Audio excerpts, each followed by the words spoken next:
ইডির গাড়ির ওপর হামলার ঘটনা, সিবিআই দফতরে নথি জমা বনগাঁ থানার পুলিশ কর্মীদের।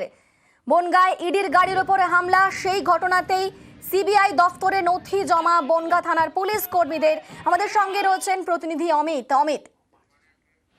একেবারে দেখো, ইতিমধ্যে কলকাতা হাইকোর্টের নির্দেশে 3টি মামলা তদন্ত করছে সিবিআই, 2টি নাজার থানা আর একটি বনগাঁ থানায়।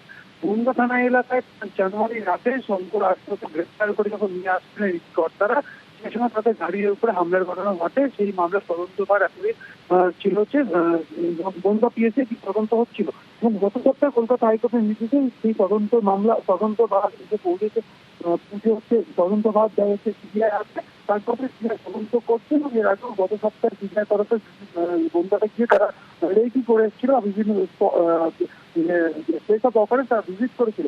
সেক্ষেত্রে বনগাঁ থানার তরফে আজকে বেশ কিছু নথি পৌঁছে দেওয়া হলো সিবিআই দপ্তরে, কারণ এর আগেও আমরা দেখেছিলাম তদন্ত কিছু হাতে নেওয়ার পরে ওই দিন রাতে বনগাঁ থানার তরফে পৌঁছে দেওয়া হয়েছিল সিবিআই দপ্তরে।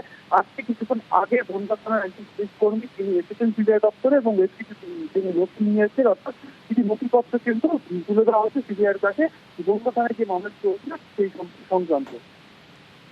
বেশ।